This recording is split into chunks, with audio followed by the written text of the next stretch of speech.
మాట్లాడదాం. రామకృష్ణ గారు చాలా క్లియర్గా హోంమంత్రి మాట్లాడారు.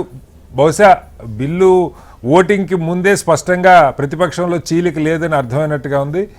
ఆయన పెట్టాల్సిన శాపనార్థాలన్నీ పెట్టేశారు. మొత్తం దేశం అంతా చూస్తుంది అని మాట్లాడారు. ప్రధాని కొన్ని గంటల ముందు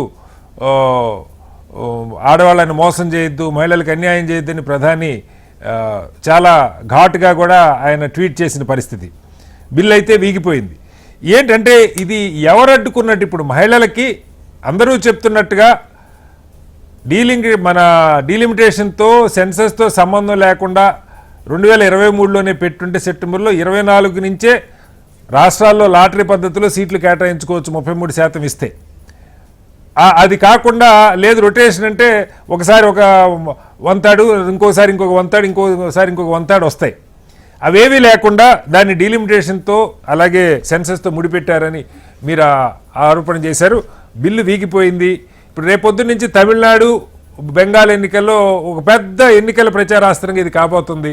ఏంటి కాంగ్రెస్ పార్టీ స్టాండ్? సార్, మీకు పెద్దలు లక్ష్మీనారాయణ గారికి అట్లాగే పోరెడ్డి గారికి, హెచ్ఎంటి ప్రేక్షకులకి నమస్కారం. సార్, ఇవాళ మీరు బహుశా అమిత్ షా గారి ప్రసంగం అంతా వినుంటారనుకుంటారు. విన్నా అండి, అందరూ స్టూడియోలోనే విన్నాం. విన్నారు కదా?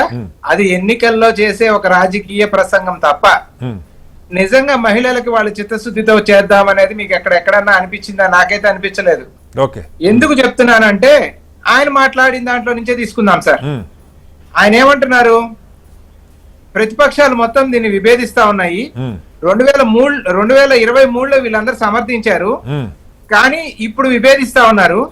ఇప్పుడు వీళ్ళు చెప్పేది ఏంటంటే 2026లో సెన్సస్ మొదలైంది, ఆ సెన్సస్ ఆధారంగా ఆ లెక్కలు వచ్చిన తర్వాత డీలిమిటేషన్ చేసి ఆ తర్వాత చేయమంటున్నారు.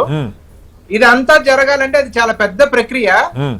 సో 2029కి కూడా మనం ఇవ్వలేము ఆ ప్రక్రియతో పెట్టుకుంటే, కాబట్టి మేము ఈ రకంగా చేయదలుచుకున్నాం అని చెప్పారు సార్. ఆయన చెప్పిన మాటలే ఇవన్నీ పెట్టిందే కదా. ఇప్పుడు దాన్ని బట్టి మనకు అర్థమవుతుంది ఏంటంటే 2023లో తెచ్చింది వీళ్ళకి 2034 దాకా జరగదని ఆ రోజు తెలుసు. ఆ రోజు 2024 ఎన్నికల్ని దృష్టిలో పెట్టుకొని దాన్ని తీసుకొని వచ్చారు. మహిళోద్ధారకులుగా జనాల ముందుకెళ్లారు. ఇప్పుడు కూడా ఇది జరగదని వాళ్ళకి తెలుసు. ఎందుకంటే ప్రధాని ట్వీట్ చేసిన దాన్ని చూసినా, అమిత్ షా ప్రసంగం చూసినా ఇది వీగిపోద్దని మాకు తెలుసు. కానీ రేపటి నుంచి కాంగ్రెస్ పార్టీ ప్రజల్లోకి వెళ్ళి ఏం సమాధానం చెప్పుద్దో చూద్దాం.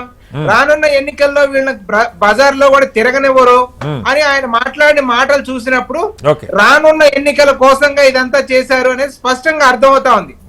ఇవాళ 850 అనేది ఏ ప్రొవిజన్ ప్రకారం మీరు తీసుకొస్తున్నారు అనే దానికి ఒక ప్రాతిపదిక లేదు. ప్రాతిపదిక ఏంటి? జనాభా లెక్కలు జరగాలి, జనాభా లెక్కలకు అనుగుణంగా డిలిమిటేషన్ జరగాలి, దానికి అనుగుణంగా ఇప్పుడు పెంచుకుంటే ఏదన్నా 1/3 అనేది పెంచుకోవాలి. సో వీళ్ళ ఇష్టానికి ఏది రాజ్యాంగం పర్మిట్ చేయకపోయినా సరే ఒక సంఖ్యకి వీళ్ళే ఎరవైపోయారు. దాన్ని మేము పంచుతామంటే చెప్తున్నారు. ఇప్పుడు ఆల్రెడీ సెన్సస్ ప్రారంభం అయిపోయింది సార్. 2026 సెన్సస్ మొదలైన తర్వాత ఇప్పుడు తీసుకురావడంలో ఉన్న ఉద్దేశం ఏంటి? సరే, మరీ ముఖ్యంగా ఇంకొక 15 రోజులు ఆగి, ఎట్లాగో మీకు తెలుసు కదా ఇంటర్నల్ గా ఇది అవ్వదని, ఇంకో 15 రోజులు ఆగి ఇప్పుడు చాలా మంది రామకృష్ణ గారు అంటే ఇంక్లూడింగ్ జయప్రకాష్ నారాయణ గారు లాంటి వాళ్ళు చాలా మంది నిపుణులు చెప్తున్నది ఏంటంటే ఇవి రెండు మీరు చెప్పింది ఆయన చెప్తున్నారు. బహుశా కొద్దిసేపట్లో ఆయన జాయిన్ అవుతారు అనుకుంటా చర్చలో. ఈ రెండు లింక్ చేసి ఉండాల్సింది కాదు. డీలిమిటేషన్కి కాస్త అందరినీ కూర్చోబెట్టి టైం తీసుకొని రాష్ట్రాల ముఖ్యమంత్రుల్ని, అఖిలపక్ష పార్టీలని కన్సెన్సస్ ద్వారా చేస్తుంటే బాగుండేది. ఈ రెండింటికి ఉద్దేశం మంచిదైనా చేసిన తీరు వల్ల దాదాపుగా ఇది కష్టం అవ్వచ్చు అన్నట్టుగానే ఆయన కూడా అభిప్రాయం వ్యక్తం చేశారు. ఉద్దేశం మంచిదైనా ఇది వద్దు, ఇది జరగకూడదని అది లింక్ చేసింది వాళ్ళు. ఈ దేశంలో మోడీ, అమిత్ షా అమాయకులా? ఎట్లా చేస్తే జరుగుద్ది, ఎట్లా చేస్తే జరగదు వాళ్ళకి తెలియదా? రైట్ అండి. జరగకూడదు కాబట్టి వాళ్ళు తీసుకొచ్చారు. ఇంకొక విషయం ఇక్కడ స్పష్టంగా చెప్పాలి. 2026 సెన్సస్ లో మేము క్యాస్ట్ సెన్సస్ చేసి తీరతామని పళ్ళ గుద్ది చెప్తా ఉన్నారు. అది డిమాండ్ చేసిన రాహుల్ గాంధీని ఆనాటి వరకు అర్బన్ నక్సల్ అన్నారు. ఇప్పుడు అది మేము చేసి తీరుతాం అని ఇవాళ కూడా చెప్తున్నారు.